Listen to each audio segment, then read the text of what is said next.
Hello all, welcome to dial news. ఈరోజు పల్లీ చటంబి అయితే చూడడం జరిగింది. పల్లీ చటంబి ఈజ్ నాట్ అ పల్లీ చట్నీ. పల్లీ చటంబి అంటే ఒక నాయకుడు, ప్రజల్ని ముందుకు తీసుకెళ్లే ఒక ప్రజాప్రతినిధిగా ఈ టైటిల్ అయితే టొవినో థామస్ గారు మన ముందుకైతే తీసుకొచ్చారు. టొవినో థామస్ గారు అండ్ దాంతోపాటు కాయాదు లోహర్ గారు అండ్ పృథ్వీరాజ్ సుకుమారన్ గారు ఈ సినిమాని మన ముందుకైతే తీసుకురావడం జరిగింది. ఇది ఒక మలయాళం సినిమా, పల్లీ చటంబి. సో అదే పేరుని మలయాళంలో ఏదైతే పెట్టారో దాన్ని తెలుగులోకి అనువదించి పల్లీ చటంబి అని మన ముందుకైతే వారం తర్వాత అక్కడ ఏప్రిల్ 8వ తారీఖున రిలీజ్ అయితే ఇక్కడ మనకి 17 ఏప్రిల్న ఈ సినిమా అయితే మన ముందుకు తీసుకురావడం జరిగింది. సో ఈ సినిమా మలయాళంలో ఒక బిగ్గెస్ట్ హిట్. అండ్ మనకి తెలిసిన కల్చర్ ప్రకారం మలయాళం సినిమాలు మనం చూసుకున్నట్టయితే కంప్లీట్గా రియలిస్టిక్గా ఉంటాయి. వాళ్ళ సినిమాలు ఏదైనా చూసుకోవచ్చు, లైక్ అయ్యప్పన్ కొషియం అండ్ దాంతోపాటు లూసిఫర్.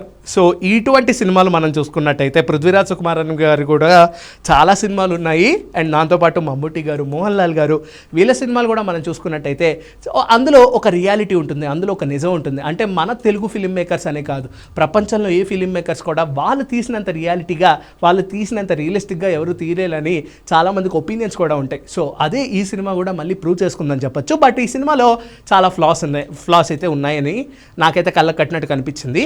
అంటే లైక్ ఒక సినిమాని మనం చూస్తున్నప్పుడు కంప్లీట్గా ఎంగేజ్ చేయగలిగే ఒక మంచి కాన్సెప్ట్, మంచి సబ్జెక్ట్ అనేది ఆ సినిమాలో ఖచ్చితంగా కనిపించాలని చెప్పచ్చు. సో ఈ సినిమాలో అదేమన్నా మిస్ అయిందా అని మీరు అడిగితే ఖచ్చితంగా మిస్ అయింది. ఆ ఫ్లేవర్ అనేది మిస్ అయింది. ఇక్కడ వాళ్ళు తీసుకున్న ఆ సబ్జెక్ట్లో కంప్లీట్గా 3 పాయింట్స్ని అయితే చాలా హైలైట్ చేశారు. ఒకటి మత కుల విభేదాల గురించి క్లియర్ కట్గా చూపించారు ఆ పల్లీ చటంబిలో. అండ్ దాంతోపాటు కమ్యూనిస్ట్, నాన్ కమ్యూనిస్ట్ పార్టీస్ అంటూ ఆ రెండు ఎవరైతే కమ్యూనిస్టులు ఎవరైతే ఉంటారో వాళ్ళని వ్యతిరేకించే ఒక క్రైస్తవులు ఎవరైతే ఉంటారో వాళ్ళ ఇద్దరి మధ్య అండ్ పోలీసుల మధ్య కూడా, పోలీస్ సిబ్బంది మధ్య జరిగే ఒక ఘర్షణ ఏదైతే ఉందో అది ప్రతి ఊర్లో మలయాళంలో జరిగిన, అంటే ఆ కేరళలో జరిగిన ప్రతి ఊర్లలో ఇది మనం చూస్తూనే ఉంటాము అన్నట్టు చాలా రియలిస్టిక్గా అయితే వీళ్ళైతే మన ముందుకు తీసుకొచ్చారు. ఆల్రెడీ ఇటువంటి టైప్ ఆఫ్ సినిమానే మనం విడుత్తలై అని మన వెట్రిమారన్ గారు ఈ సినిమా అంటే ఇటువంటి టైప్ ఆఫ్ ఒక రియలిస్టిక్ ఫ్లేవర్ కలిగిన ఒక సినిమాని అయితే మన ముందుకు తీసుకొచ్చారు.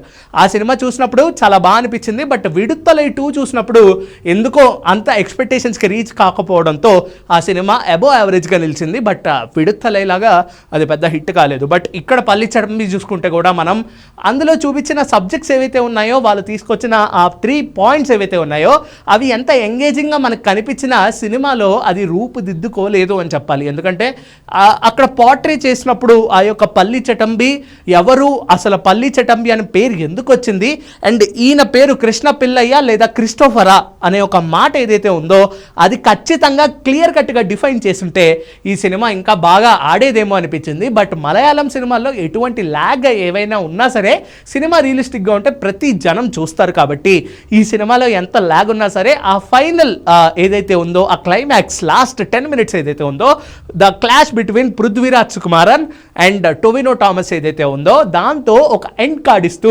దీనికి సీక్వెల్గా పల్లీ చటంబి 2 అయితే తీసుకురాబోతున్నారని కూడా తెలుస్తోంది ఈ సినిమా చూసిన తర్వాత. బట్ డబ్బింగ్ విషయానికి వస్తే ఈ సినిమాలో ఖచ్చితంగా ఆ డబ్బింగ్ ఏదైతే ఉందో సరిగ్గా అట్రాక్ట్ చేయలేదని చెప్పాలి. వై? బికాస్ కొన్ని పదాలు ఏవైతే ఉన్నాయో అవి కొన్ని క్యారెక్టర్స్ దగ్గర నుంచి ఎందుకో ఫ్లేవరైజ్డ్ ఏదో డబ్ చేసినట్టు చేయలేనట్టు అలా తెలిసిపోతూ ఉంది. అండ్ అంటే ఒక సినిమా చూస్తున్నప్పుడు ఇటువంటి నాన్ డబ్బుడ్ సినిమాలు, ఇటువంటి అదర్ లాంగ్వేజ్ సినిమాలు మనం చూస్తున్నప్పుడు ఖచ్చితంగా అందులో తెలుగు ఫ్లేవర్ కానీ ఆ తెలుగు డబ్బింగ్లో ఆ పట్టు కానీ మనకు తెలియాలి. బట్ ఈ సినిమాలో అది ఎందుకో లైట్గా మిస్ అయిందని కూడా చెప్పచ్చు. బట్ ఈ పల్లీ చటంబి అనేది సక్సెస్ఫుల్ అయిందా అంటే ఇది కంప్లీట్గా పల్లీ చట్నీ అయితే కాలేదు. బట్ ఓకే, ఈ సినిమా వాళ్ళు చూపించాల్సిన పాయింట్స్ ఏవైతే ఉన్నాయో అవి కరెక్ట్గా కన్వే చేశారు. బట్ స్క్రీన్ ప్లే వైజ్గా, ఎగ్జిక్యూషన్ వైజ్గా ఎక్కడో దెబ్బతీసిందని చెప్పచ్చు.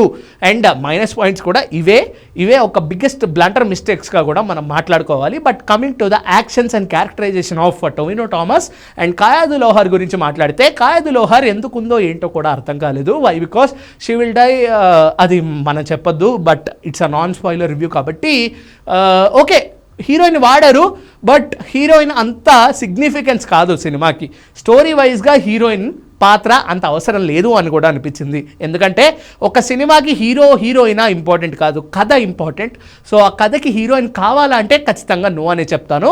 అండ్ హీరో సిగ్నిఫికెన్స్ ఏమైనా ఉందంటే సినిమా మొత్తం హీరో మీద రివైల్ అవుతుంది కాబట్టి ఈ సినిమాకి హీరో యొక్క క్యారెక్టరైజేషన్ అనేది ఒక మంచి ప్లస్ పాయింట్ అని చెప్పొచ్చు. బట్ ఈ సినిమాలో ఇంకొక ఫ్లేవర్ యాడ్ చేస్తూ కాంతారాలో ఏదైతే మనం చూసామో ఆ పింజర్లీ ఏదైతే మనం చూసామో ఆ యొక్క పాయింట్స్ ఏవైతే చూసామో అవి ఇందులో అనువాదం చేశారని చెప్పచ్చు. బట్ ఇది ఇక్కడ వర్కౌట్ అయ్యిందా లేదా అనేది నాకైతే ఖచ్చితంగా ఒక ఐడియా అనేది కనిపించట్లేదు. ఎందుకంటే ఒక డిసిషన్కి అయితే రాలేకపోతున్నాను.